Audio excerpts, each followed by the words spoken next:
Welcome back to Utmost Outdoors, everybody. Today we start our journey at the end of day one.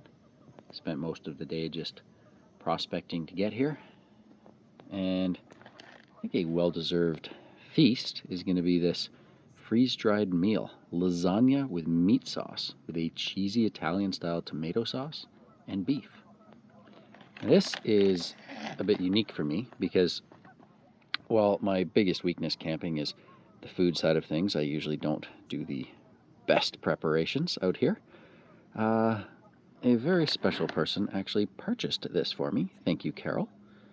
And this will be my first proper freeze-dried meal that I've ever had out here. So I imagine after, a tiring day, it's going to be quite delicious, regardless of what it is. Let's get that cranking. It looks like there's a little tear tab here. Okay. I imagine well, it says do not eat, so I'll leave that alone. But yeah, I've never had one of these before.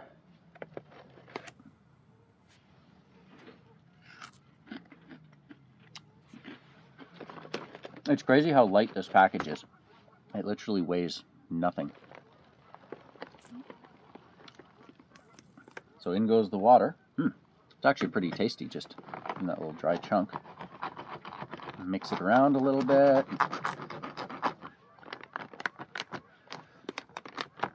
Okay, and then it just sort of zips up here. And we'll wait.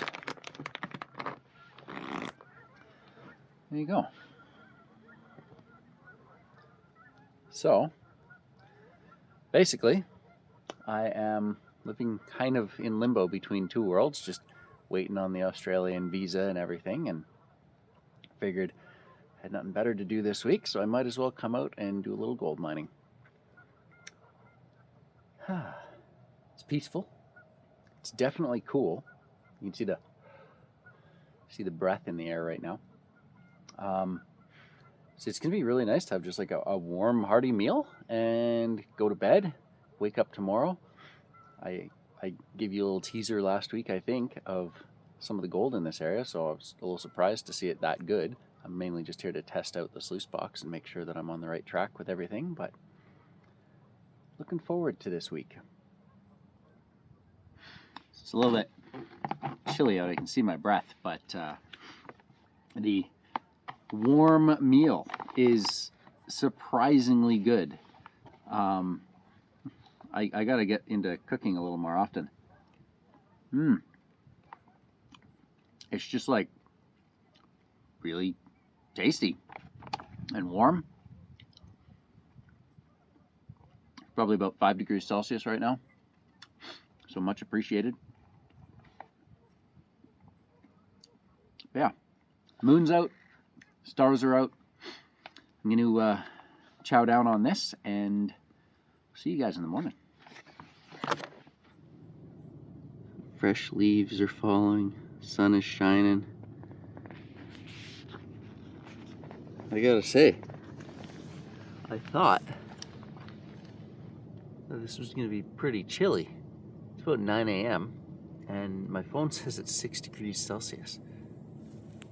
I think just the way the sun's beating on the tent and there is zero wind right now. It is just still, calm. It feels warm. It's pretty good. That little hole there is where I had the intake of my pump yesterday, and the pump was sitting, it's a little square depression. So, water's moved up a little bit. Sort of a weird reddish layer here. Tent's, still holding together, but yeah, if I was staying in the country, that thing would need to be replaced. And there's my tools, and here's the old Highbanker. You can see my tailings are in this little pit right here, and of course the water used to be way down there. But yeah, it seems to be working pretty all right.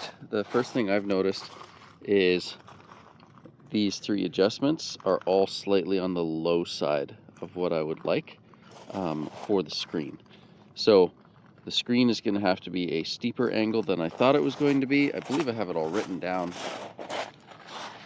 Oh yeah. So these are my hopper angles, and so 20 degrees, 22 and a half, and 25 degrees. So right now I've got the screen at probably about a 27 and a half degrees, because it's on this extra level down here. So basically all I'm going to have to do is extend the length of this bar so that, like, this is actually a really good height, and this one as well. But this is why I'm testing this and sort of confirming how everything works. Other than that, the box is good. I need to work on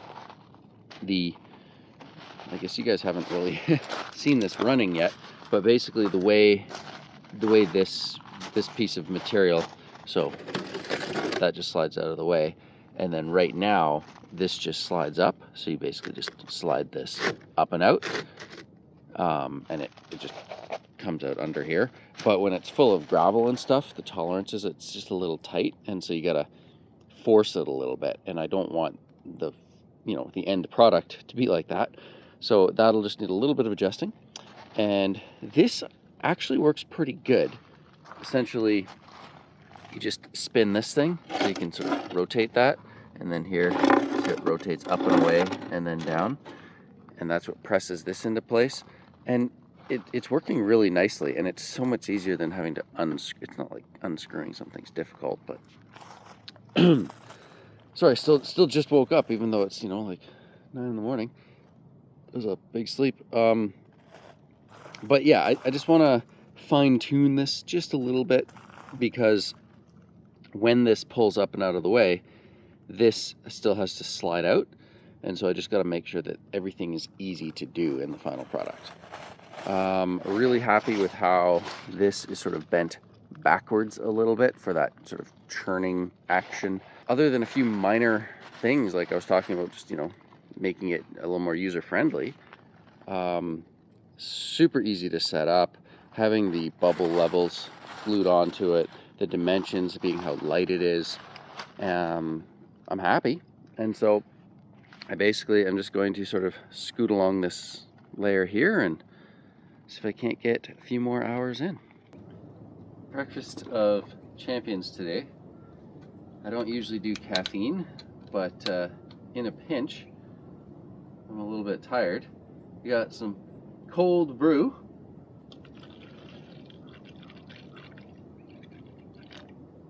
Yeah, give us about a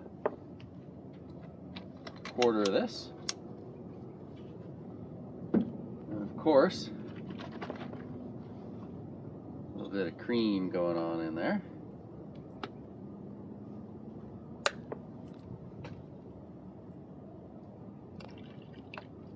Okay, maybe not just a little. Ooh, that smells delicious.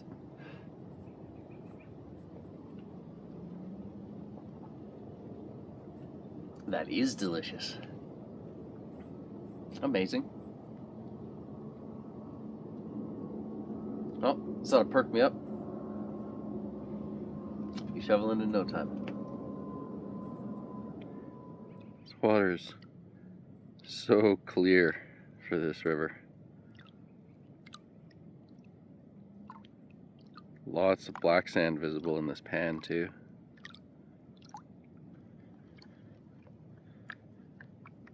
You shouldn't go this far down on the riffle side, but kind of just hypnotized by the color of the water, and it's the way there's that, I mean, it's muddy, it's not, it's not beautiful Bow River kind of stuff, but just the sunlight right now, and oh, loving it. What a place to wake up to. So here I'm sloshing everything out of the riffles and back, and in doing that we usually get a good view of a bit of gold. Oh yeah, there's some gold just in that top line. Bring her all down. Make sure the black sand is in the bottom before you start washing everything off the surface. Yeah, there's definitely some gold in this one. I just for the camera, I'm kind of getting a bit more of that blonde sand out of here than you need to. So at the risk of losing gold here, then I can just have less in the pan. And make sure we get the sun on the pan here.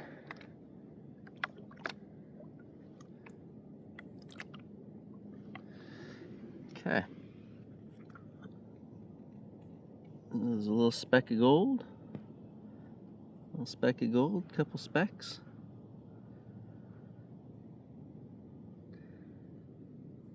Not worth digging, but definitely worth panning. And yeah, just gotta pick apart this area a little bit better, figure out sort of where the best gold seems to be running along the bank here. I'm at a pretty popular location here, so it's a bit spotty based on where it's been dug or not dug, but yeah, just walk this high banker down and enjoy the weather, and hopefully we'll end up with, I don't know, 210 little specks in it. That'll show up.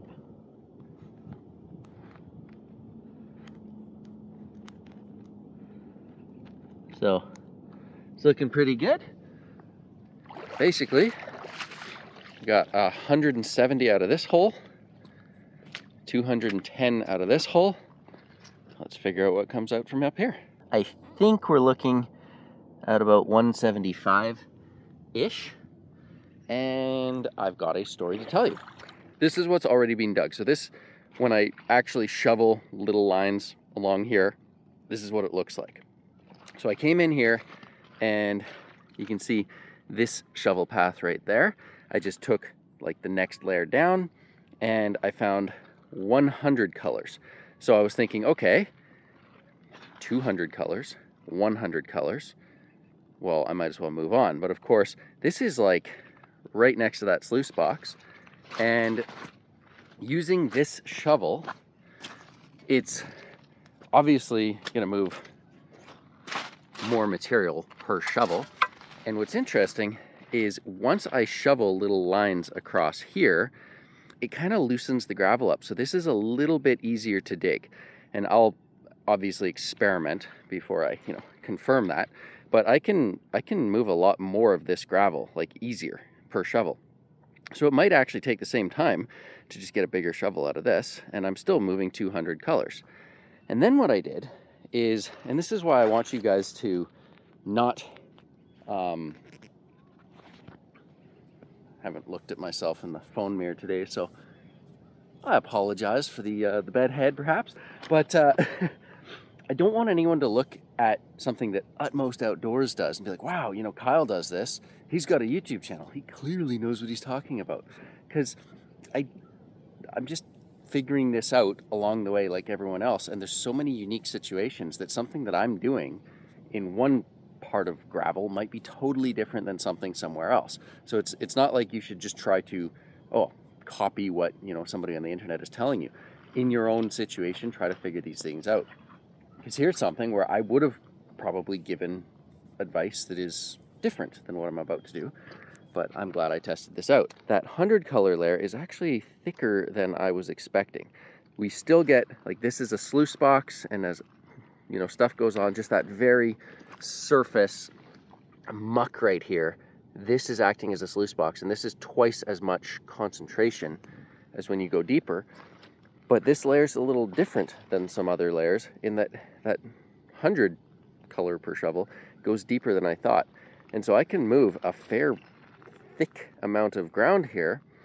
And because this high banker is not in any way a bottleneck, like if the high banker can only handle, 5 or 6 shovels a minute, then maybe it's better to take the high grade shovels and, per hour I'm moving more material. In this case, as fast as I can put material into this high banker, it just swallows it up. Like there's zero issue with feeding massive shovels into this thing.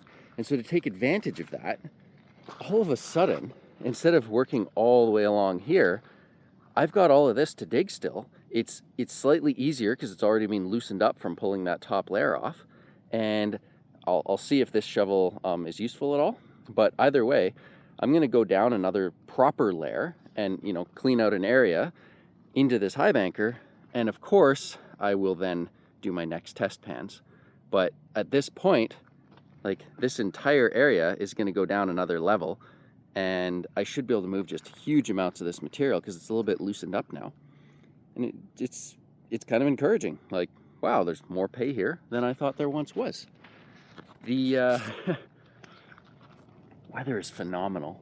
It's probably like 10 degrees Celsius right now, but I might be shoveling with no shirt on today because the way the sun's beating and there's no wind, and it's just the colors of fall. I'm glad I'm out here right now. That and the coffee. Holy! If you don't do caffeine very often, and then you have a little bit of coffee, man, the effect of caffeine. It loses its power over time, which is why I usually cycle back off of it. But it's I don't know, just randomly buzzing right now. Looks good. All right, we'll try the old one-handed. This screen, see the way I've cut out some of the crossbars? It actually works out like up here. There's some weeds, and the weeds are wrapped around where the crossbars are, but they kind of go down. So even after shoveling for like 50 shovels, once it sort of fills up with weeds, these remain open, and these are the ones that get closed out. Anyways, it's working really well. So let's see this chew it up.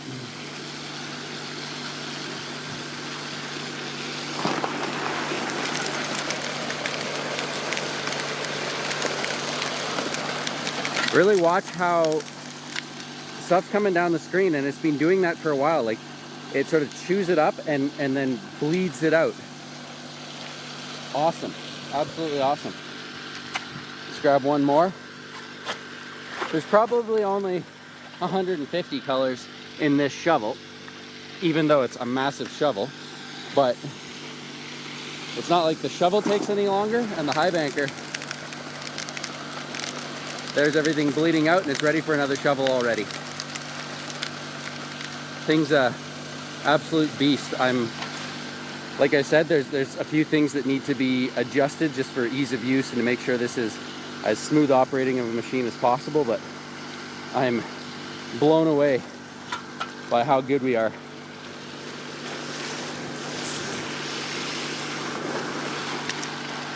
There, one rock. Now she's sitting pretty. And of course, there's your double level. So you've got 10 inches top, 10 inches in the bottom. That's a 20-inch wide box in a package that weighs roughly 35 pounds with the mats and everything.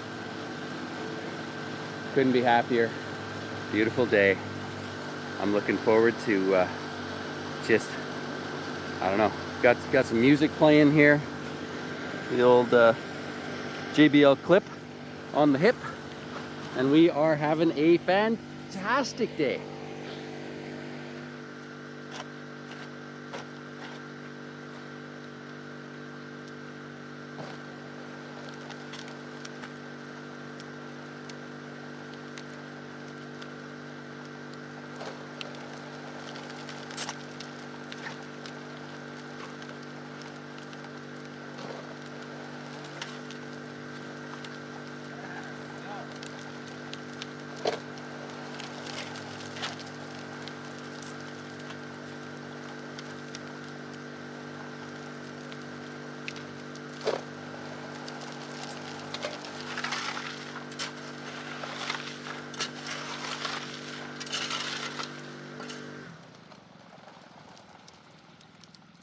Alright, so as you can see in that last clip, I was experimenting between using the round nose shovel and the flat shovel. It's not quite loose enough for the flat shovel, so, you know, live and learn. But I'm doing something different now, where I want to try moving the high banker closer to where I'm digging, especially because I'm able to get like a large amount of gravel. I don't have to like really skim the surface and go way out far away. I'm just going to move the high banker literally one length. So onto my tailings pile right here, I'm just going to pull the high banker right onto this. So it was sitting on level ground there. It should be sitting on level ground here. So I should have very minimal adjustments to make. And because of the mats I'm using, I know that they can handle being slightly off and they don't just blow gold out. Obviously you want it to be, you want to dial this in perfectly when you're running it, but I would often get it set up and then I'd be hiking 5 or 6 steps before I decided, okay, now it's time to move, because I didn't like moving the high banker. I just assumed that was a waste of time. But to have the high banker right here and then just pull the next thing off and then slide everything forwards, and I'm just playing around with that. So we'll see how well this works and how smooth it all goes. I've got the hose sort of, like, the hose will easily let me move here without changing the pump or doing anything. So yeah, that's the experiment of the day. So I guess get myself a little hose and eyeballed, at least it looks close enough that when I start it, I'm not just going to lose all my gold. It's on just some loose tailings here, so I'm just going to kind of rock it down a little bit, make sure it's all pressed in. We're good. And then my existing tailings pond that I have been using, because I've only moved the box a really short distance, I basically just have to, you know,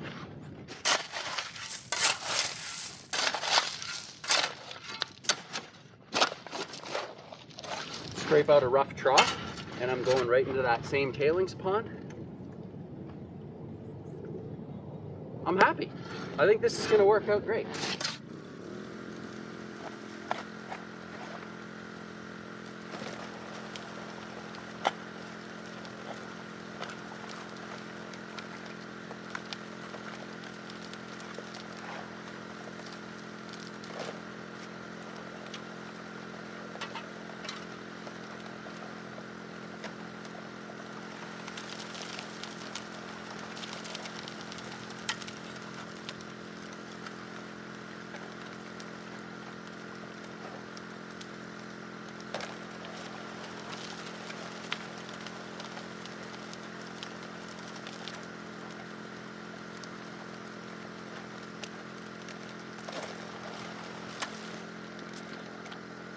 All right, there you have it.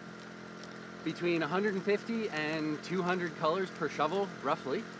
Actually, I'm pulling that surface layer now too, so I might be up to 250 per shovel.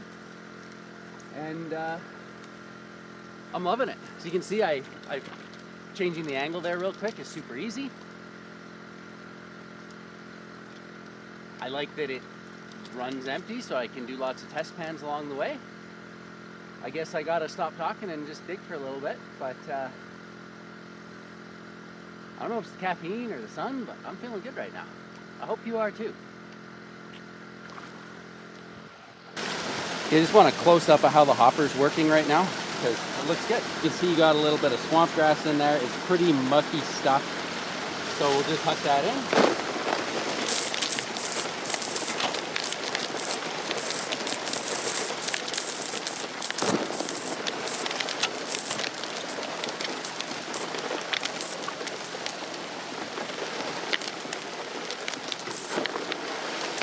It's by no means clay, but based on what's coming out, it's clean.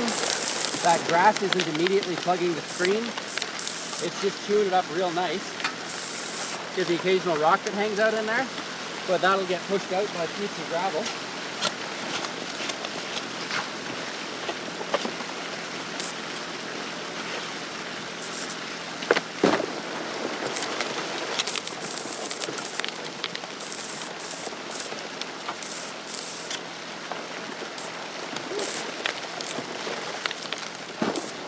Tough digging here, but every shovel, at least another 200 colors right now. I love it.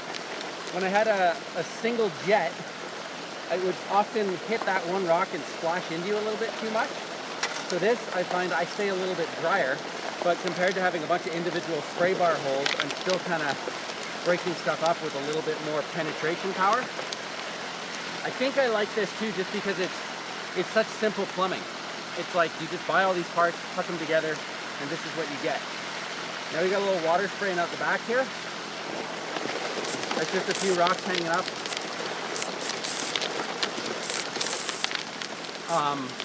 Obviously just dialing in the angles a little bit, but I like this angle. Overall, I'm very happy with this size, shape, length. It's the full boil box action without being too long. Screen's working great. Yeah, couldn't be happier right now. Oh, this is a big juicy one. Oh yeah. There we go. Look at that, chew it up.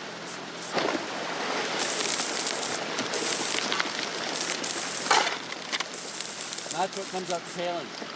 That's all clean. Love it.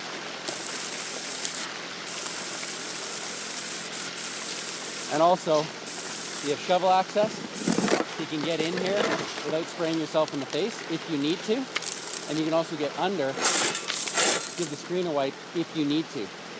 2 hours later, and progress is going well. I've actually determined I can go about this deep.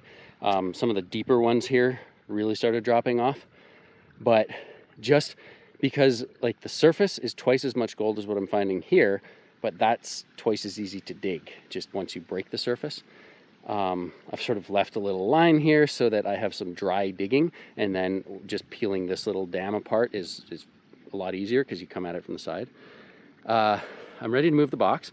The water's going down, so instead of just hopping the box straight forwards, hopping the box forwards and slightly closer to the river so that I can work on basically moving this and that down. What I've done is I've taken my rake. So I've just got that little rake over there, and you shovel everything flat, but I've just raked everything flat. And the last time I moved this onto its own tailings, the size of the leg pieces seemed to be the right size. It's not sinking in or settling. It was just, I set it and dug and forgot about it, and it stayed good. So because it was set on a essentially flat surface there, and I've just raked this totally flat, I should be able to pick it up, set it down, and I probably won't actually have to adjust the legs. And if I do, it'll just be like one corner. So I'm gonna bring it down to here and then get shoveling over into this stuff. Just quantity of material I'm able to move. Initially, I was just gonna skim this surface and I'd go through this area really, really quick. But as it is, I mean, I've got days of digging here. So that's kind of cool. So yeah, just pick it up, plop it over there. Maybe I'll set the tripod up so we can observe that. But in this case, I'm just gonna have to unplug that, and I've got a little short extension to lay flat so that I don't have to move the pump.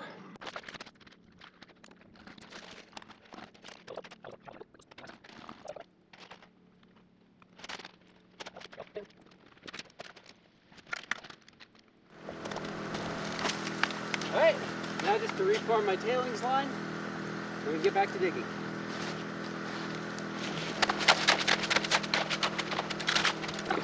Not often you can dig with sandals in October. This is actually feeling pretty nice on the feet. Too cool. I definitely get more done with the boots because it's a little, I can really push onto the shovel better that way, but just for a little comfort break, I'm loving it. Day at the beach. Well, it's getting late in the day. The water is receding back down again. And I sort of got this strategy here where I'll dig out a section, but I leave a little berm. And then once I'm done with this section, then I dig the berm out, just because it's keeping the water out of my hole. And it's a little nicer to dig when it's dry. So you can see this area right here, it's especially important because once I do my initial shovels, you just got all this extra stuff that's super nice and loose. And when it's dry like this, it's way easier to shovel into the high banker. Always learning. And let's see here. I started where that rake is there, and I've kind of just been moving down towards the river as I go, just to stay close to the high banker. There's still a bit of gold up there. I think I'm digging about 150 to 200 colors per shovel, and it's more like 150 up there. But I could do another entire swath up that way if I run out of ground. But right now I'm probably only 4.5 hours into digging. You can see the sun is already getting close to setting. Box is running nicely. And yeah, I'm tired. I think I've got another hour in me, and then I might go for a bit of a dip in the river. And yeah, that's your update. Not much else has happened. Life's good. And yeah, I guess I should probably do a clean out before the sun sets, but we'll see.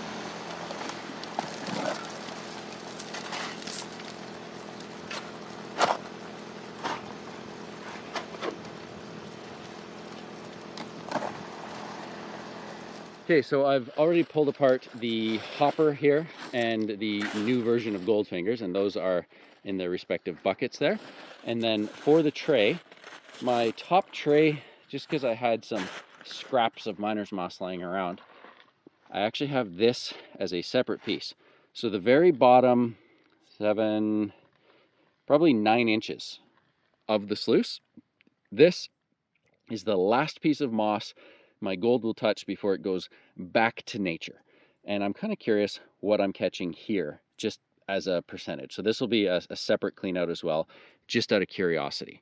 For now, because I know you guys want to see some gold, we have an empty gold pan, and I'm going to pan this out, this one little square right at the end of my sluice, and we'll see what we're seeing. Basically what I did is I actually dumped some of this into that bucket where I can do a proper weight on this later, but concentrating down what's left, I was initially disappointed. I was like, wow, there really isn't a ton of gold down here. There is gold, and it's all mixed in with everything, so there's a lot more gold than what you're seeing here. But like, it's a good thing because we actually want to see as little gold as possible make it to the end of this sluice, to the point where would be like, hey, our sluice could only be that long and still capturing it all. So maybe we'll do the very top of the sluice next, just again, not actually to pan it down, but just to see. This is what we're finding in about this much material at the bottom of the sluice. So now let's check out the top of the sluice. All right, the remaining chunk, this should be where all of our gold is, or most of it. Now, because this is super concentrate, I am definitely panning this way too quick, but I'm going to do my best just to bring it down to like the real pretty stuff, and then we'll just do a little slosh in the pan.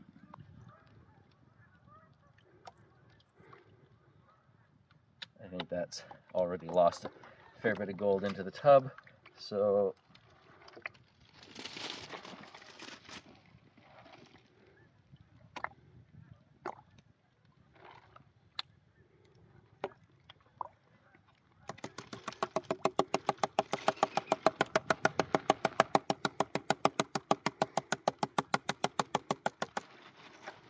wow.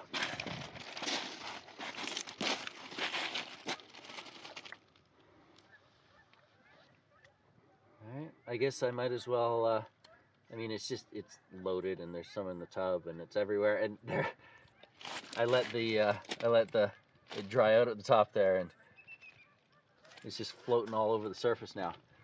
So we'll get you in for a nice close-up here, and I guess that might be it for today's video.